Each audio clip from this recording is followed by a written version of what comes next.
Boa noite, pessoal. Sejam todos muito bem-vindos ao nosso culto online. Em primeiro lugar, eu quero desejar um Feliz Natal, um pouco atrasado a cada um de vocês. E que Deus possa também usar esse culto para falar ao teu coração nessa noite. Quero te convidar para um momento de oração. Feche teus olhos, vamos falar com nosso Deus. Senhor Deus, Pai amado, muito obrigado por esse momento que nós podemos ter aqui como irmãos, de forma online. Obrigado, Senhor, pelo acesso que nós temos à Tua Palavra. E te pedimos, Senhor, que Tu possa nessa noite falar aos nossos corações e também transformar a nossa vida.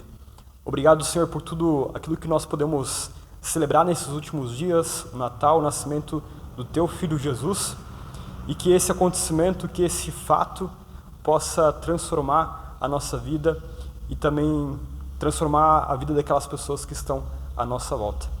Assim, Senhor, a gente ora e nós entregamos esse momento em Tuas mãos. E assim oramos em nome de Jesus. Amém. Amém. Bom, no último domingo, então, nós celebramos o nosso culto de Natal oficial aqui na Melk. E hoje nós temos o culto pós-Natal. E eu quero começar esse momento de reflexão fazendo uma pergunta para ti.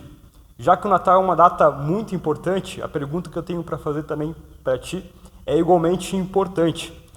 E a pergunta que eu tenho é a seguinte: o que o Natal muda na tua vida?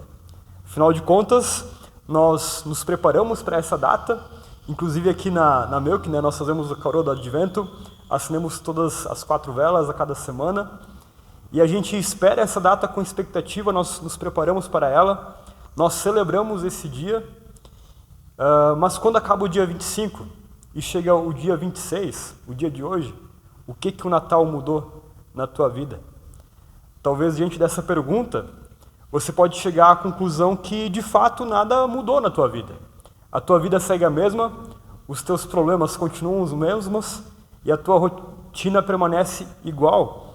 E talvez até tu se sinta um pouco desconfortável diante dessa constatação. Mas será que o Natal realmente se limita a apenas isso? Será que se limita a essa festa que começa no dia 24 e termina no dia 25? Será que o Natal é apenas mais um feriado? Será que ele não muda nada na nossa vida?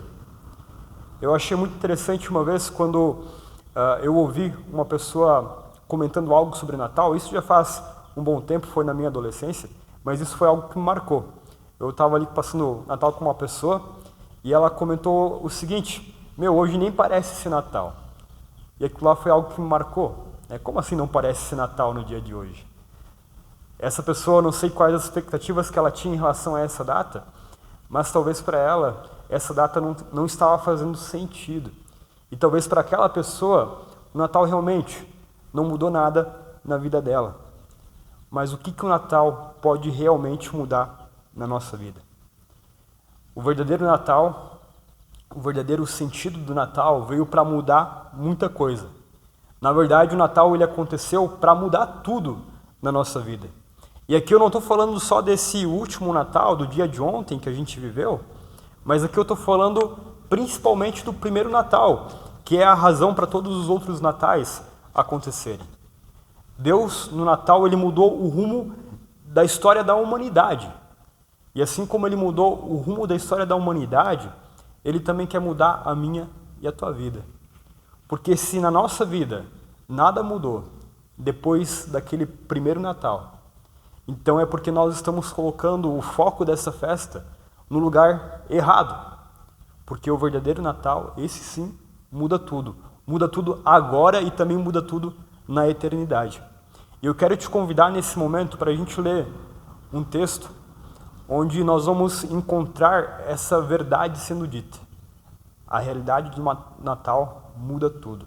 Eu quero te convidar para abrir lá em Efésios capítulo 2, versículos 1 até o 10. Efésios 2, do 1 até o 10. E lá o apóstolo Paulo vai falar o seguinte para nós. Ele diz assim: vocês estavam mortos por causa de sua desobediência e de seus muitos pecados, nos quais costumavam viver, como o resto do mundo, obedecendo ao comandante dos poderes do mundo invisível. Ele é o Espírito que opera no coração dos que se recusam a obedecer. Todos nós vivíamos desse modo, seguindo os desejos ardentes e as inclinações de nossa natureza humana. Éramos, por natureza, merecedores da ira, como os demais. Mas Deus é tão rico em misericórdia e nos amou tanto que, embora estivéssemos mortos por causa de nossos pecados, Ele nos deu vida juntamente com Cristo. E é pela graça que vocês são salvos, pois Ele nos ressuscitou com Cristo e nos fez sentar com Ele nos domínios celestiais, porque agora estamos em Cristo. Portanto, nas eras futuras, Deus poderá apontar-nos como exemplos da riqueza insuperável de sua graça, revelada na bondade que Ele demonstrou por nós em Cristo Jesus. Vocês são salvos pela graça, por meio da fé. Isso não vem de vocês, é uma dádiva de Deus. Não é uma recompensa pela prática de boas obras, para que ninguém venha se orgulhar, pois somos obra-prima de Deus, criados em Cristo, a fim de realizar boas obras que Ele de antemão planejou para nós. Até aqui o nosso texto. Esse é um texto que não está falando do Natal diretamente, mas nesse texto nós encontramos aquilo que Deus iniciou lá no Natal. O Paulo só pode registrar essas palavras que ele registra aqui, porque o Natal aconteceu. E aqui ele mostra para nós como que o Natal de fato muda tudo. Aqui o Paulo ele fala a respeito da velha vida, a vida antes do Natal, e também ele fala a respeito da nova vida que Deus nos possibilitou em Cristo a partir do Natal. E assim como Jesus dividiu a história da humanidade em antes e depois, assim também, a partir do Natal, a partir da cruz, Ele divide a nossa vida também em antes e depois. E aqui eu quero mostrar como que Ele faz isso e o que esse texto fala para nós daquilo que Cristo veio fazer, né, ao vir ao mundo no Natal. E uma primeira coisa que esse texto quer nos mostrar é da nossa realidade sem Cristo em nossa vida. A realidade da nossa vida antes do evento Natal. Paulo mostra que a nossa vida, aqui nesse texto, não começa no nascimento. A nossa vida não começa também na concepção, porque ele afirma aqui que nós já nascemos mortos. Imagina isso, né? Ele aponta essa realidade. Nós já nascemos mortos. E talvez isso soe um pouco estranho para nós, mas é disso que ele fala aqui. A nossa vida biológica, a nossa vida, né, natural, essa sim, ela começa na concepção. Mas vida verdadeira, essa não. Porque ele vai afirmar aqui no versículo 1 o seguinte: vocês estavam mortos. E quando ele fala morto aqui, inclusive ele usa a palavra que nós usamos para falar do necrotério. E necrotério é o quê? É um lugar de gente morta. É um lugar onde só há morte.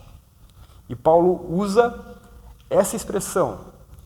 Ele usa essa palavra, vocês estavam mortos, para dizer a situação do ser humano sem Cristo. A situação do ser humano sem Cristo é assim. É como se estivesse morto para Deus. E com isso a Bíblia mostra que a morte, ela é muito mais do que um ponto final da nossa vida. A morte é um estado de separação de Deus. Por isso eu posso estar biologicamente vivo, mas ao mesmo tempo eu posso estar morto. Eu posso ser um morto-vivo, se eu não tenho Deus na minha vida. Todos aqueles que não estão com Deus, por não estarem com Ele, mesmo vivendo, já estão mortos. Porque essa é a situação natural do ser humano. E qual é a causa, então, dessa morte? Afinal de contas, toda morte tem uma causa. E qual é a causa dessa morte que nós enfrentamos? Paulo fala que a causa dessa morte é o nosso pecado. Ele fala no finalzinho do versículo 1, vocês estavam mortos por causa de sua desobediência e por causa dos seus muitos pecados. Então, desobediência e pecado, essas duas coisas estão juntas, e essas duas coisas são a causa da nossa morte. Nós somos desobedientes porque quebramos a lei de Deus. O ser humano, ao invés de fazer a vontade de Deus, desde o início, decidiu priorizar a sua própria vontade, e com isso deixou a vontade de Deus de lado, e essa é uma das causas da nossa morte. E a outra causa da nossa morte são os nossos pecados.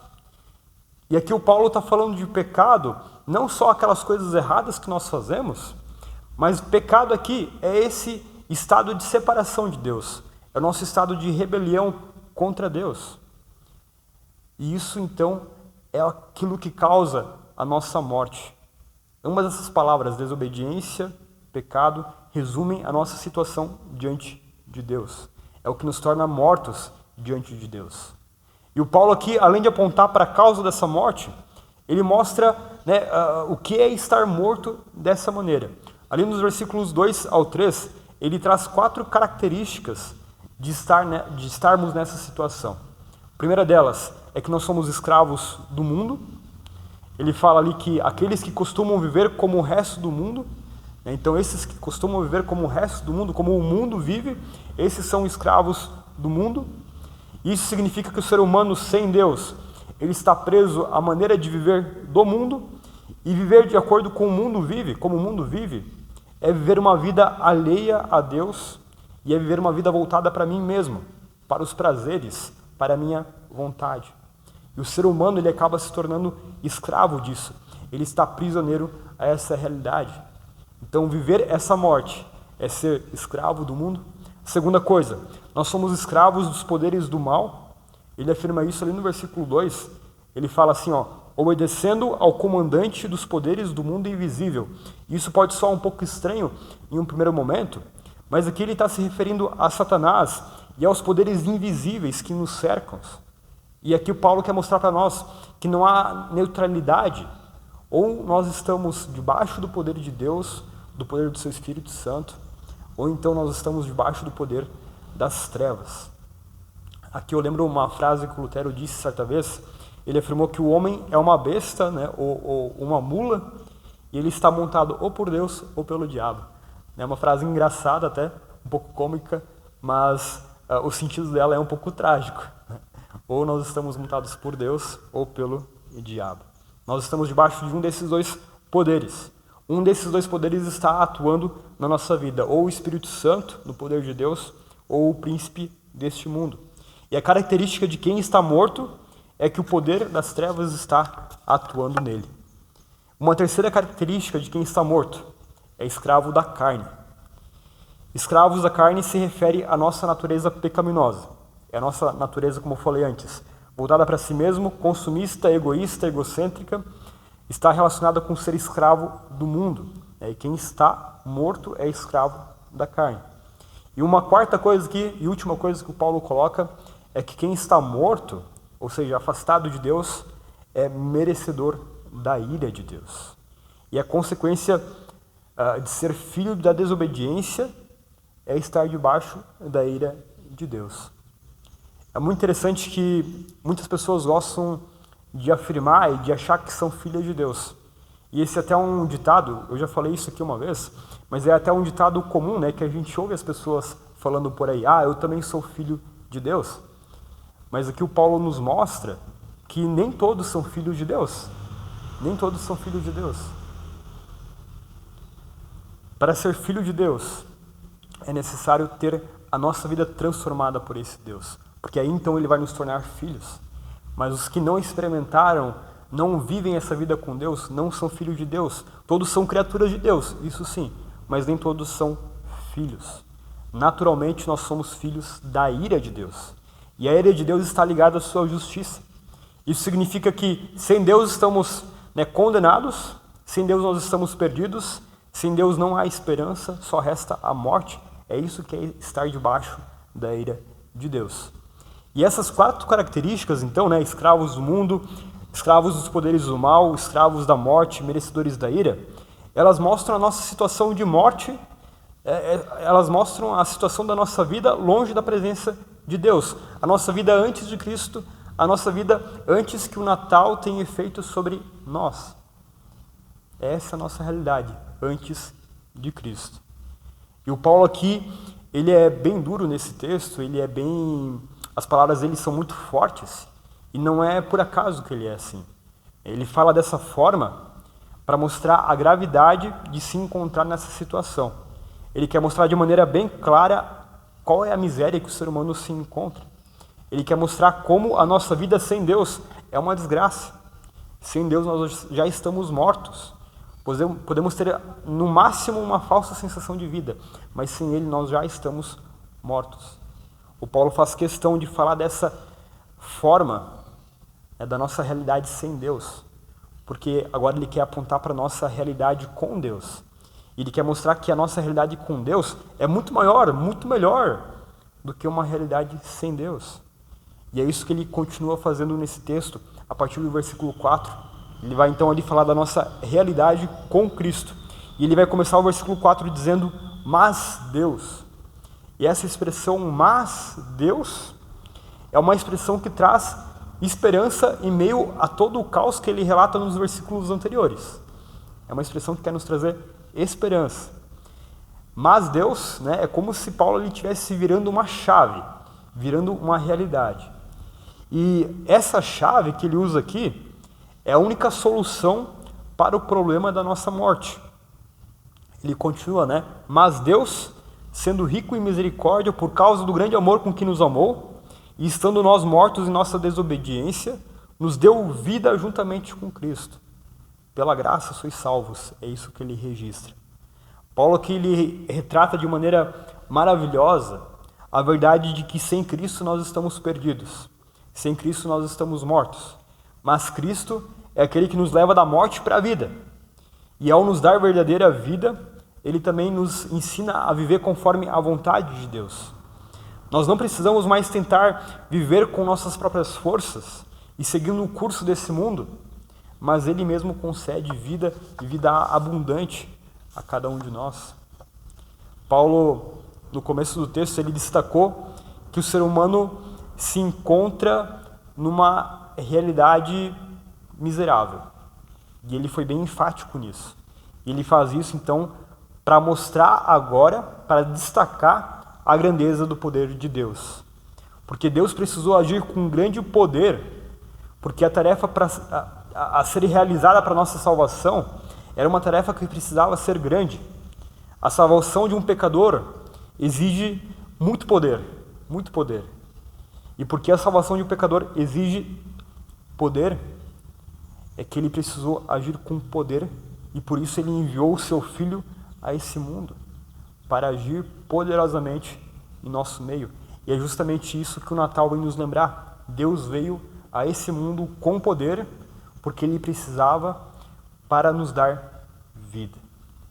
Passar da morte para a vida e viver essa nova vida com Cristo significa agora que eu não estou mais debaixo do poder do pecado, eu estou debaixo da misericórdia e da graça de Deus.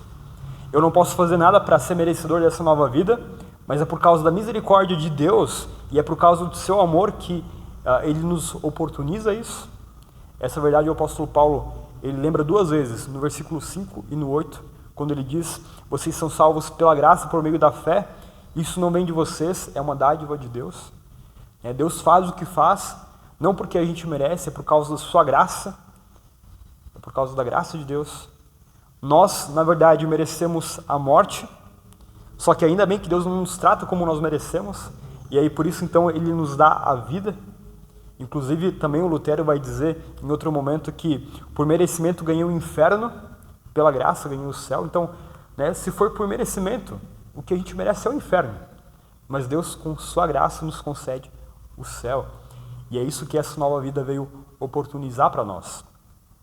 Uma segunda coisa que essa nova vida nos oportuniza. Agora, com a nossa nova vida que Cristo nos deu, somos herdeiros do seu reino. Então, por causa de Cristo, por causa daquilo que Ele fez, por causa da nova vida que Ele veio nos dar, de criaturas nós nos tornamos filhos de Deus. E como filhos de Deus, nós temos um reino como herança. E aí, por causa disso, a gente pode ter a certeza de que a nossa vida, ela não termina na morte. A morte não é o ponto final para nós. Mas Deus nos dá esperança de vida eterna em Cristo. Inclusive, Ele vai falar lá em João 14, 1-3 o seguinte: não se turbe o vosso coração, credes em Deus, crede também em mim. Na casa de meu Pai há muitas moradas. Se não fosse assim, eu teria dito a vocês, vou preparar-vos lugar. E quando eu for e vos preparar lugar, virei outra vez e vos levarei para mim mesmo, para que onde eu estiver, estejais vós também. É uma promessa do próprio Jesus para nós. Ele está nos preparando um lugar, porque essa nova vida que Ele veio nos dar, nos garante vida eterna, porque somos herdeiros do seu reino. E ainda uma terceira coisa e uma última coisa que essa nova vida quer nos oportunizar, e esse texto aqui fala pra gente, é que uma vez que Cristo nos dá essa nova vida, nós temos um propósito de vida já aqui e agora. O versículo 10 termina falando que propósito de vida é esse. Ele vai falar: pois somos obra-prima de Deus, criados em Cristo Jesus, a fim de realizar as boas obras que Ele de antemão planejou para nós. Isso que o Paulo está falando é propósito de vida. Viver com Cristo traz sentido para a nossa vida. Sentido de vida sempre foi algo que o ser humano, buscou, procurou ao longo de toda a história da humanidade. E aqui então nós finalmente podemos encontrar esse sentido de vida quando Cristo vem e nos dá essa nova vida. Desde sempre o ser humano tentou buscar sentido de vida, ao longo de toda a história da humanidade, como eu falei, mas o ser humano sempre tentou buscar esse sentido em muitas coisas, em filosofias, ideologias, religiões. Nesses últimos tempos, o ser humano tem tentado buscar o sentido para a sua vida em si mesmo, mas o ser humano nunca conseguirá encontrar o sentido nessas coisas, nem em filosofia, ideologia, nem em seus bens, nem em si mesmo, porque o verdadeiro sentido e propósito para a nossa vida, esse só encontramos em Cristo. Nele somos novas criaturas, nele somos criados para as boas obras, como o texto fala aqui, e nele nos é possibilitado andar de acordo com a vontade de Deus. O Natal está aí para nos lembrar que essa é a nova vida que Cristo veio nos oferecer. Uma vida debaixo da misericórdia de Deus, uma vida com sentido e uma vida eterna, porque nós temos o seu reino por herança. Depois de tudo aquilo que esse texto aqui nos mostra, depois de tudo isso que esse texto nos revela, não dá para dizer e não dá para aceitar que nada na nossa vida muda depois do Natal. Afinal de contas, tudo na nossa vida muda depois do Natal. Afinal, Deus veio mudar o curso da história e mudar a minha e a tua vida. Não adianta nós queremos comemorar o Natal ali no dia 24 e 25, se o verdadeiro sentido não estiver em nossas comemorações. Porque se o verdadeiro sentido do Natal não estiver nas nossas comemorações, e se esse sentido não fizer parte das nossas vidas, de fato, aquilo que aquela pessoa me falou há muito tempo, hoje nem parece Natal, isso vai ser verdade. E de fato, o Natal não vai mudar nada na nossa vida se o verdadeiro sentido não estiver presente. Agora, quando Jesus está presente no Natal e na nossa vida, no nosso dia a dia, então aí sim nós vamos encontrar sentido, aí sim nós vamos encontrar transformação, aí sim nós vamos ter nova vida. A pergunta que eu deixo para ti no final dessa mensagem é: você já encontrou esse sentido? Você já vive essa mudança? Você vive o verdadeiro sentido do Natal? O Natal, ele de fato traz mudança para a tua vida? Meu desejo é que Deus te ajude a responder essa pergunta com um bom sim. Que a tua vida possa encontrar sentido no Natal e em Jesus Cristo. Amém? Quero te convidar nesse momento também para termos um momento de oração e encerrarmos esse nosso momento. Vamos falar com o nosso Deus. Senhor Deus, Pai amado, obrigado porque Tu veio ao nosso encontro no Natal, Senhor, primeiramente como uma frágil criança, mas obrigado que ali nessa frágil criança Tu demonstrou o Teu poder e a Tua glória, porque ali foi um primeiro passo para a cruz, e na cruz então nós podemos experimentar e ver o Teu grande poder ao vencer a morte, ao vencer o pecado, ao nos dar nova vida. Nos ajuda, Senhor, a viver essa nova vida que Tu veio nos oferecer. Nos ajuda, Senhor, a viver esse verdadeiro sentido que o Natal nos traz. E que a nossa vida cada dia possa ser transformada por Ti, de morte em vida, de maldição em bênção, de desgraça em glória.